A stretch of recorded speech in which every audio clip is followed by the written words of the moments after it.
All right, so guys, so the next one that we have for you guys is UFC Fight Night, Shevchenko versus Carmouche 2. These two have squared off before. This is going to be taking place in Uruguay. So this is going to be an interesting one. Uruguay. Gotta love some Uruguay. So first and foremost, we're going to start off with Valentina Shevchenko, just work our way down. And tell you guys all about our favorite betting lines and where we would want to put our money and which fight to watch again. Right. So we got Valentina Shevchenko versus Liz Carmouche for the Flyweight title. What are your first impressions when you go and look at some of these stats here? Well, we already know Valentina is such a beast. Well, there's no need to doubt that. But let's see. She's a bit bigger, right? She's size wise, she's a little bit bigger than Liz Carmouche, I believe. Definitely, I'd say like it's no, actually she's 1 inch shorter than her. And I will say that Valentina fights bigger. She does look huge. She fights bigger, like long rangy kicks, lots of dexterity, and it's not as compact. True. The gorilla Liz Carmouche tends to fight a little bit more compact. And I'd say Valentina a little bit more free flowing, so she fights bigger, which is why you probably thought she was bigger off the top. She does look big in the cage. Scary, man. Yeah. Maybe when they rehydrate, for sure, she might be bigger. She looks thick, yeah. And so Valentina's coming in here. We all know about her striking. We all know about her takedown defense. I want to see how Liz Carmouche tries to attempt to take this down constantly. Now, Valentina is not one to necessarily go and lose and by submission or any of those types of manners, but I definitely see Valentina coming in here, just continue the steamroll of the division and walk away with the victory here. Lots of takedowns early by Liz Carmouche. Valentina's gonna eventually get her tired from the takedowns and whatnot. I got third round, Valentina Shevchenko, TKO. Yeah, so we know she's the betting favorite, of course, but of course we're not even surprised. I think she was minus 1,000. That's it on Bet365. So you don't get any bigger than that. Like people are basically saying, bookmakers are saying like, yeah, she's gonna win.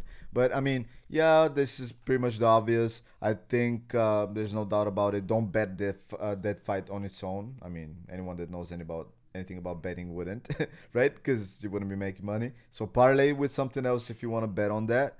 It's pretty much a sure win. I mean, there's always the risk, so I don't know how safe it is. I mean, yeah, but like it's Valentina Shevchenko unless it's something right. It's I mean, this pretty would be obvious, a historic upset in a way. Right. If you look it at would the be odds. let's put it that way. It would be like everybody would be shocked if she loses, and I think that like you said earlier, she will probably fend off all the takedown attempts. I think so. She's gonna just sprawl and get out of there. I don't think she's getting taken down just because she's so physically strong, and because her grappling or defense, grappling and clinching is underestimated. I think it's not. I mean, it's not that it's underestimated, but it's not the thing that people highlight when we talk about her. Right. We highlight her striking, of course, and I mean the combination of her striking, her strength, and her grappling defense, if you want to put it that way. I think Liz Carmouche is no match, and Valentina wins it by tiring her out on the feet and probably ground and pounding her, towards the end of the fight, third, fourth round, whatever. But bet on Shevchenko. Definitely put your money down on the original bullet. Seriously, the original bullet. All respects to Lucy. Yep. Now, moving on from that fight, the next one we have for you guys is Vicente Luque versus Mike Perry in the co-main event. Now, Mike Perry is trying to fight here and get himself into the ranking system here. He's unranked. He's facing 15th ranked Vicente Luque. I think, unfortunately, though, for Mike Perry during that fight, he's going to lose. Vicente Luque, I think, is just going to be a little bit too much for Mike Perry. It either might be a decision. If you wanted to get a little bit more spicy in terms of a finish, right. I think it's going to be Vicente Luque via a submission if you wanted to put your money down on a finish there.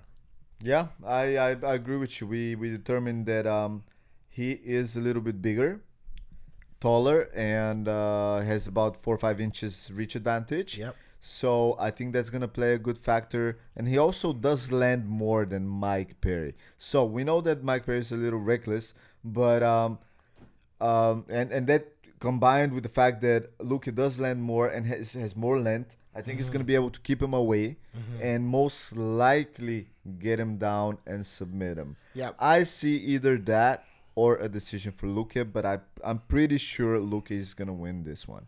Yeah. I would have to say the same thing. I mean, just in terms of volume of striking, Vicente throws more and he absorbs just a little bit more than Mike Perry, but Mike Perry, he absorbs more than he actually lands in the first place. So one guy puts out volume and lands more than he absorbs, and it's the opposite story for Mike Perry. So I got a Vicente Luque here as well. And hey, Mike Perry is going to continue, win or loss, to be the most popular unranked fighter in the UFC. And I like the guy no matter what. Mike Perry is an awesome dude. He's super funny, great fighter.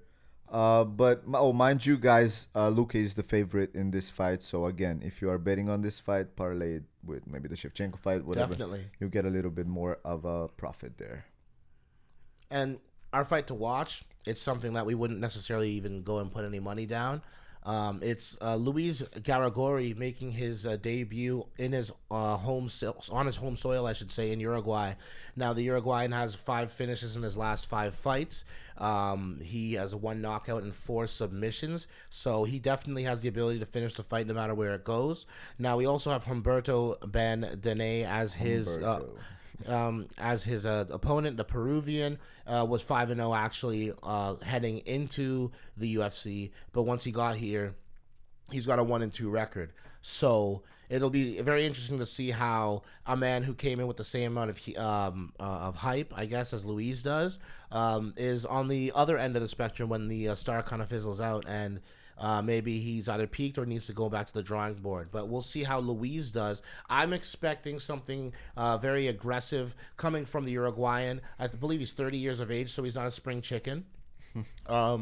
He's going to be coming in there, and he's going to be throwing a lot of punches and bunches. You're going to see a lot of aggression. And we've seen Humberto in his fights before. He's aggressive off the top, but his cardio hasn't really lasted him. I think Luiz might tire it out early in an early slugfest, and it's going to result in a Luiz Garagorri TKO in the second round. That's just my prediction. Other than the fact that there's a lot of hype behind this guy, and I hope to see the best on his home soil. So all hats off for Luiz Garagorri there. All right, man. That was our fight to watch, guys.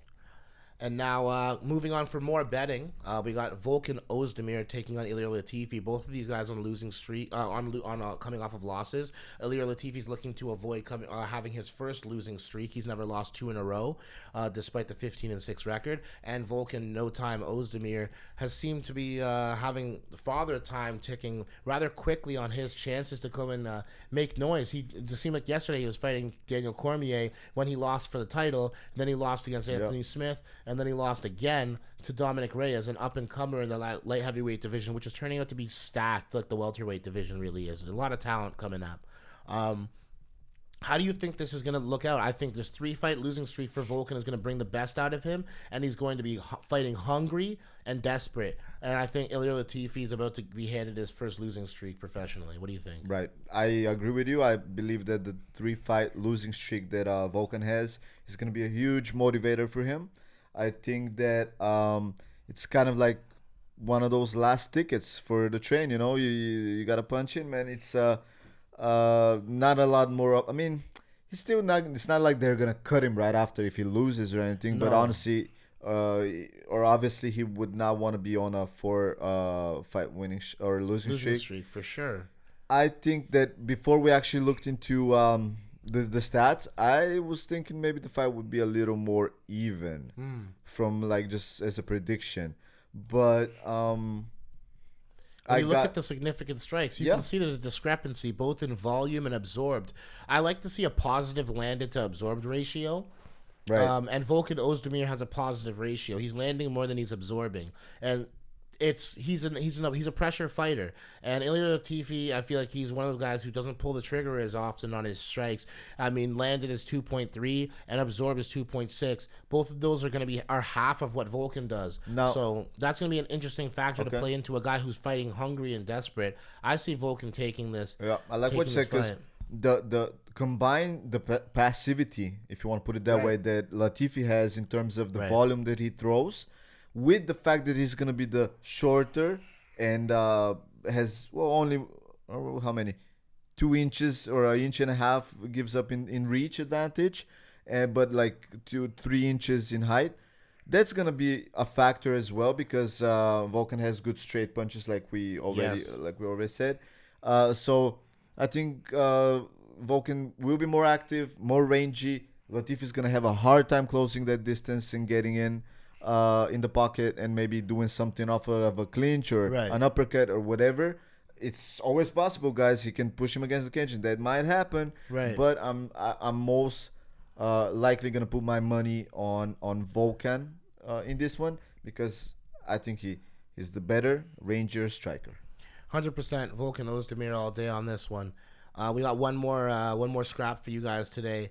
We have the Marina Rodriguez versus Tecia Torres fight. What do you got going on here? Because I think this is going to be a really good underrated fight on that prelim card. It's going to be a great way to start off the Now, night. to be honest, I looked into or picked this fight because I was obviously Tisha Torres' name stands out. We know her. She's someone that we've been watching for a while now. Not so much Marina Rodriguez, but surprisingly, if you look into the matchup, I think that maybe we might be in for a bit of an upset here or a surprise, however you want to call it.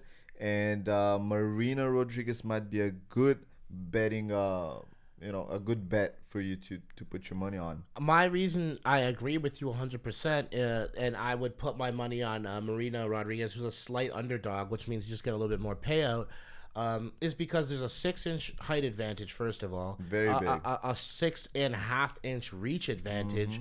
And then on top of all of that, she's got professional victories. She's 11-0-1, Marina is, and half of those wins She are by finished. knockout. Yeah. So you're winning half your fights by knockout. Meanwhile, we're seeing Tecia Torres in her stint in the UFC of 10-4. She's 90% of her wins come from decision, which tells me your inability to finish fighters means that they're in it longer. You got a long, rangy person fighting against you. What I would say is this: Tecia Torres doesn't have the takedown accuracy to constantly take Marina down and make her fight off of her back. So Marina's, despite her length, hasn't really been taking fights to the ground herself. She has And- solid defense. She has a solid defense, and 16% is not going to be enough to take people down. So what I'm seeing when I see this is I'm seeing Marina Rodriguez a superior striker in terms of volume at 5.9 landed per minute, and then absorbed per minute is 3.53, which is comparable to the 3.23 of Tecia Torres. So all in all, what we're saying is Tecia absorbs just as many strikes as Marina, but Marina throws 2 more per minute than her and lands them. And these are significant strikes. Remember, these aren't just strikes. So I like Marina Rodriguez in what would be considered an upset, at least in terms of how the books are currently written. My money would be on Marina Rodriguez, and I wouldn't mind putting down a little bit of a $25 bet in hopes of returning $52. Like, why not? I'm doubling my money up. It's a little bit of a bet. I'd put a little bit more money on that one. I think that one's what I would deem a smart risk. I'd take that as Right. a smart risk. It's just shy of easy money. It's not easy money, but it's worth the risk. That is a person I put a couple extra bucks down on. Yep, and most importantly, it would appear like Tecia Torres, just for her notoriety and all that stuff, might be the favorite. But gotta tell you, man, I have my doubts on that one. Yep, 100%. And so just to wrap it up again, we have Vicente Luque, Volkan Oezdemir, Marina Rodriguez, and Valentina Shevchenko. I feel very strongly about this Yankee. I feel very strongly about any type of permutation of a team parlay if you wanted to go that route. I feel so strongly about this, I would put down a Yankee for about $5 a head. And, that would be 11 permutations since it says 5 bets. So you'd be seeing, 4 bets. So you'd be seeing 11 permutations. And what we have here is $5 bets, 11 of them. $55 total, and we're seeing some decent turnout here. I like the numbers. Everything's in the double digits, and even if you only get 2 of these right, you're going to be making about 65 to 70% of your money back. And so if you can losing $20, I think it's worth the risk, because now you're risking $20 at the expense of making what looks to be about 100 and something. So for me, 20 versus the 100, I like how we parlayed these together. Valentina's a really safe one, so you know you're gonna win there. And something like a Marina Rodriguez is where you'd have the most risk. But then we look at Volkan and Vicente Luque alone, and you combine those odds. I like the return. That's where my money would be at. All right, sounds good, man.